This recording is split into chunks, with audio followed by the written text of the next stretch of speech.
Hi David, how are you? I'm very good, Glenn. How are Can you? you can you introduce yourself quickly? Yes, my name is David Grace. I'm a Tsinghua lecturer. I come from Ireland, and I've been in China here for the last 3 years. Okay, great. So today we're going to talk a little bit about some festivals, some holidays in different places around the world. So how about we start with Ireland, since that's where you're from. Yeah, Are there any festivals or holidays or special days in Ireland? the one festival I think that would be most special to Ireland would be Halloween. Hmm. Actually, to tell you a story about Halloween, it's originally a pagan festival that came from the Celtic people that inhabited Ireland and parts of Britain and France. Okay. And it became sort of a harvest festival. And the Celts believed that the year was a circle, and they believed on October 31st was actually the last day of the year. And they believed that within this circle there was ghosts, spirits, um, people that have died, and they believed that on this night, these spirits could come out, and they would try and steal people's children. I think usually the boys. Okay. So the people would dress the children up so that the spirits couldn't recognize them. And this is really where the idea of fancy dress for Halloween came from. Hmm. Um, the festival spread over to America. It's kind of seen as an American festival now because of Irish immigrants Hmm. who moved over to America maybe 200 years ago almost, and it has become quite an American festival, but it has its roots in Ireland. And in Ireland, it's a very much celebrated festival. It's quite a big festival within Ireland Hmm. itself. And is the modern uh, celebration of Halloween in Ireland similar to the modern celebration in North America with the trick or treating, going Yeah, to the getting candy and absolutely. Especially for children and for any families that have young children, they will take them out and do the typical trick or treat where you knock on your neighbor's doors and you get candy, you get sometimes money.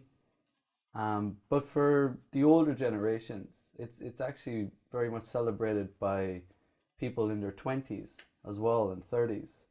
And what they do is they dress up, hmm. fancy dress, and it may be at someone's friend's house, or it may be in a bar, or just a place where people can gather together.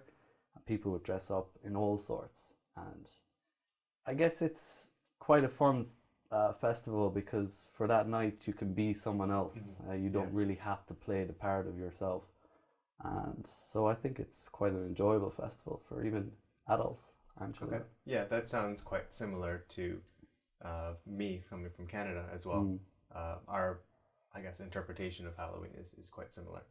yeah. So, what about any other special festivals, or is there anything that is kind of specific to Ireland? Well, our national day is on March 17th, Hmm. and it's St. Patrick's Day. You know St. Patrick's Day being Hmm. in Canada, and I guess because of the Irish immigrants that came to North America, it's quite a big festival, even amongst the Western countries. But that is unique to Ireland. I mean, it's our national day. We dress up in green. We usually wear green hats, which I think a lot of Chinese people find very strange, because it has a different meaning in China. Hmm. But I think that's quite a big day for Ireland, for Irish people all around the world. Anyone who has heritage, Irish heritage, also really do celebrate this day.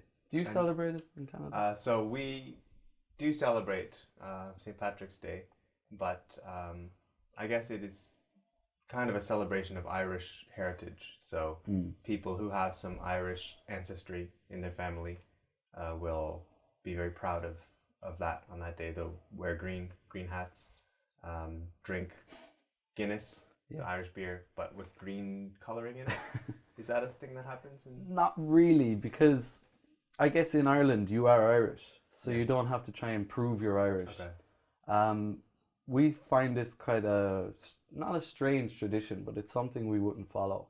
That you need to color your food or color your drinks green just to show how Irish you are. But we don't really necessarily do that because we're Irish. I believe in Chicago they dyed the river green. Yeah, and the Empire State Building gets lit up on that day. It has green lighting. Okay. Sydney Opera House as well. Things like that. Yeah, it's a good day to be. You're very proud to be Irish on that day, especially when people around the world are also celebrating it. Right. Can I ask you, do you have any festivals that are unique to Canada? Nothing, I think, that's specific. We have our own National Day, which is on July the 1st. And as the colors of Canada are red and white, and people will wear red and white on that day. But I think it's probably quite similar to national days in a lot of countries around the world. You just take the day off. Because it's in the summer, you can have a barbecue with your family, some fireworks in the air. But nothing, I think, specific to Canada that's different than. Why July 1st? Seeing as it falls so close to July 4th, which is the USA's National Day. I guess I don't know exactly why, but I guess they signed the agreement to separate from the UK on July 1st. No, I don't remember the year. 1867, I think. Okay. Yeah. Also, you have Thanksgiving, Canadian Thanksgiving. So Thanksgiving is also a kind of harvest festival, and it's, I believe, only celebrated in Canada and in the United States. But because Canada is farther north, the harvest comes earlier in the year. Okay. So around the first or second week of October, we have our Canadian Thanksgiving.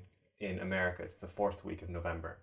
So it's quite a bit earlier, but similar idea where you would celebrate the harvest. And usually your family would all gather together.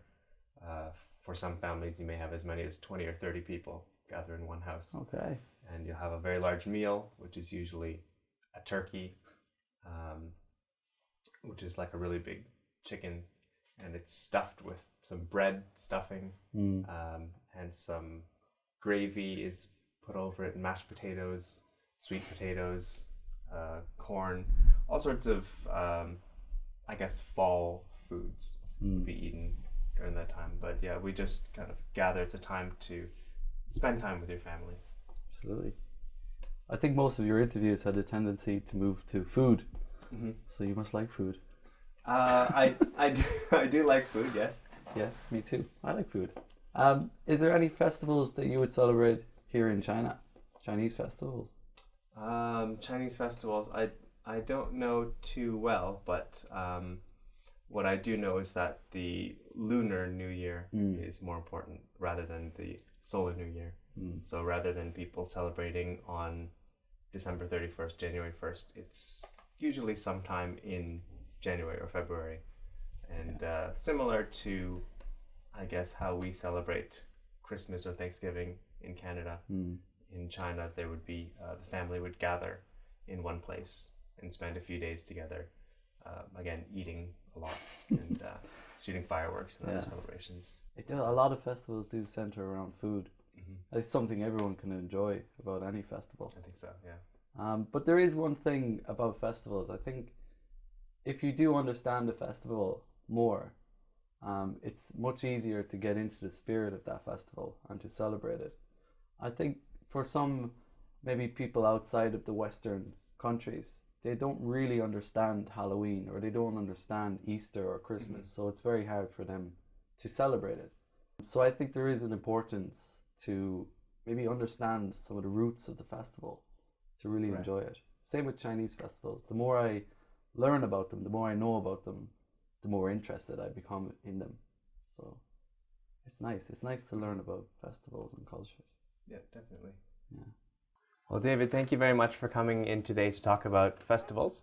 I think our audience will be very interested to learn about all these different festivals we've talked about today and to learn a little bit about the history of them as well. So thank you very much. Thank you, Glenn.